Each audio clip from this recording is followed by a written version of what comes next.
क्या पृथ्वी जैसा जीवन ब्रह्मांड में कहीं और भी मौजूद है? जीवन ये एक ऐसा शब्द है जो हमारी पृथ्वी को पूरी तरह से परिभाषित करता है। हमारे सौर मंडल में शायद ही कोई और ग्रह ऐसा हो जो जीवन को सहारा दे सके।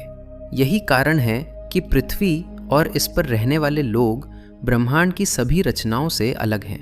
लेकिन इस बात से इनकार नहीं किया जा सकता कि जब से इंसानों ने धरती पर कदम रखा है, उनकी नज़र हमेशा से अंतरिक्ष की ओर रही है। सदियों से की जा रही रिसर्च के माध्यम से उस जगह को ढूंढने की कोशिश की जा रही है जहां पर जीवन के होने की कोई संभावना हो। इंसानों ने हमेशा से माना है कि अंतरिक्ष असीमित है। इस ब्रह्मांड के किसी कोने में पृथ्वी जैसा वातावरण ज़रूर है और वहाँ जीवन का कोई स्वरूप बसता होगा। नासा के एस्ट्रोनॉट रोनाल्ड जे गैरिन भी कहते हैं कि पृथ्वी एक बहुत बड़े ब्रह्मांड में एक छोटा सा शहर है जिसके कई पड़ोसी हैं। आज वैज्ञानिक एडवांस तकनीकों के माध्यम से अंतरिक्ष के हर कोने में जीवन की तलाश कर रहे हैं। अल्फा सेंटोरी, हमारे सूरज का सबसे करीबी पड़ोसी, हमारे सूरज का सबसे करीबी तारा है अल्फा सेंटोरी। ये हमारे सूरज से सिर्फ 4.34 प्रकाश वर्ष की दूरी पर है। अल्फा सेंटोरी को उसकी कक्षा में मौजूद रहने योग्य ग्रह हैबिटेबल प्लैनेट के लिए भी जाना जाता है। जब से इस तारे के होने की पुष्टि हुई है, वैज्ञानिकों ने इसकी कक्षा में जीवन की संभावनाओं पर रिसर्च करना शुरू कर दिया है। सूरज के सबसे पास का तारा अल्फा सेंटोरी को फ्रेंडली स्टार के नाम से भी जाना जाता है। ये 3 तारों का एक ऐसा समूह है जो सूरज के सबसे नज़दीक है। सूरज से इसकी दूरी केवल 4.34 प्रकाश वर्ष की है। दरअसल इस स्टार सिस्टम में 3 तारे हैं जिन्हें Alpha Centauri A, Alpha Centauri B और अल्फा सेंटोरी सी के नाम से जाना जाता है। इन तारों के समूह में अल्फा सेंटोरी सी बाकी 2 तारों के मुकाबले एक छोटा लाल बौना तारा है। ये तीनों तारे एक बाइनरी स्टार सिस्टम का हिस्सा हैं, जिसके चलते ए और बी दोनों एक दूसरे का चक्कर लगाते हैं और छोटा तारा सी इन दोनों के चक्कर लगाता हुआ नजर आता है। अगर हम रात के समय इस स्टार सिस्टम को खुली आंखों से देखने की कोशिश करें। साल 1772 में फ्रांस के वैज्ञानिकों ने उपकरणों की मदद से इन तारों के खगोलीय बिंदु को मापा। हालांकि वैज्ञानिकों द्वारा अब तक फोटोग्राफिक प्लेट के हिसाब से इन तारों का कई बार माप लिया जा चुका है, लेकिन इसका सही माप 1926 में सामने आया, जब अफ्रीकन खगोल शास्त्री विलियम स्टीफन फिन्सन ने इसके चक्कर काटने के रास्ते का लगभग सही मेजरमेंट लिया। 19वीं सदी के दशक तक वैज्ञानिक इस तारे के समूह के बारे में काफ़ी कुछ पता लगा चुके थे। वैज्ञानिकों को इसके कक्षा के रास्ते के बारे में भी कई जानकारियां हासिल हुईं। वैज्ञानिक जानते हैं कि ये दोनों तारे एक कॉमन बेरी सेंटर पर एक दूसरे का चक्कर लगाते हैं। इस स्टार सिस्टम में सेंटोरी ए सेंटोरी बी की तुलना में काफ़ी बड़ा और चमकीला है। यही कारण है कि सेंटोरी ए को इस स्टार सिस्टम का मुख्य तारा माना जाता है, जबकि सेंटोरी बी को इस सिस्टम का सेकेंडरी तारा या फिर कंपेनियन स्टार भी माना जाता है। ये दोनों तारे एक दूसरे का चक्कर लगाने में 80 साल का समय लगाते हैं। इन तारों पर की गई रिसर्च से वैज्ञानिकों को एक बात साफ होती है कि ये बाइनरी स्टार सिस्टम हमारे सूरज की उत्पत्ति के बहुत पहले से ही अंतरिक्ष में मौजूद है।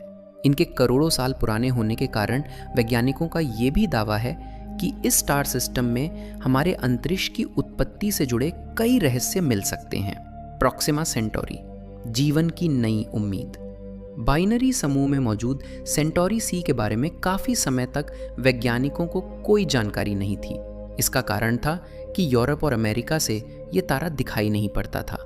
सेंटोरी सी यानी प्रॉक्सिमा सेंटोरी के अस्तित्व की भनक वैज्ञानिकों को तब लगी जब 1915 में फोटोग्राफिक प्लेट की मदद से इस सितारे की खोज हुई। इसकी खोज का सारा श्रेय स्कॉटिश वैज्ञानिक रॉबर्ट इनेस को जाता है।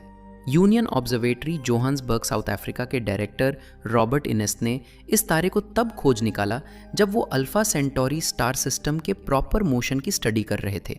इस स्टडी के दौरान उन्होंने समय समय पर खींची गई फोटोग्राफिक प्लेट की मदद से एक ऐसे तारे का पता लगाया जिसमें अल्फा सेंटोरी के समान ही गति थी।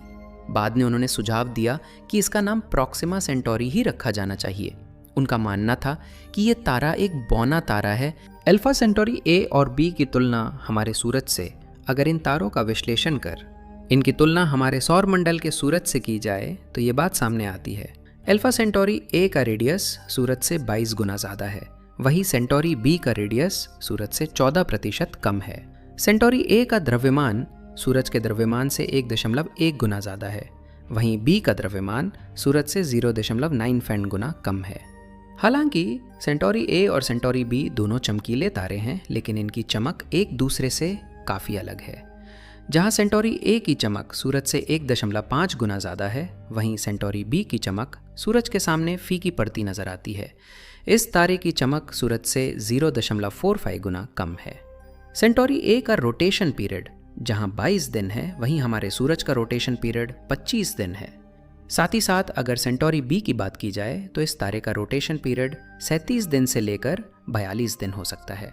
ये तारा सूरज से काफ़ी ठंडा है। जहां सेंटोरी ए गर्म होने के कारण पीला नज़र आता है, वहीं इसका साथी तारा अपेक्षाकृत ठंडा होने के कारण नारंगी रंग का दिखाई पड़ता है। इसके मुकाबले इसी बाइनरी स्टार सिस्टम का हिस्सा प्रॉक्सिमा सेंटोरी बाकी तारों से थोड़ा अलग है। भले ही ये सूरज के सबसे नज़दीक का तारा है, लेकिन सेंटोरी ए और सेंटोरी बी की तरह हम उसे खुली आंखों से नहीं देख सकते हैं।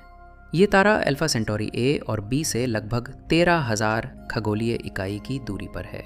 अल्फा सेंटोरी की ऐतिहासिक खोज इतिहास के पन्नों में अल्फा सेंटोरी की जड़ें 1689 में जाकर जुड़ती हैं, जब पहली बार जीन रिचर्ड द्वारा अल्फा सेंटोरी के होने की पुष्टि की गई। दरअसल खगोलविद जीन रिचर्ड उस समय एक धूमकेतु का अध्ययन कर रहे थे। इस दौरान उनकी नज़र अंतरिक्ष में तारों के इस बाइनरी समूह पर पड़ी, जिसे अध्ययन करने के बाद वो इस नतीजे पर पहुँचे कि ये अंतरिक्ष में मौजूद कोई एक तारा नहीं बल्कि तारों का समूह है, जो आगे चलकर अल्फा सेंटोरी के नाम से जाना गया। इस वैज्ञानिक का कहना था कि ये एक बाइनरी स्टार सिस्टम है जिसके दोनों तारे अंतरिक्ष में एक दूसरे के इतने करीब हैं कि पृथ्वी से देखने पर दोनों तारे एक ही बिंदु पर दिखाई देते हैं, पर असल में इनकी संख्या 2 है। यानी कभी भविष्य में हम इन तारों के करीब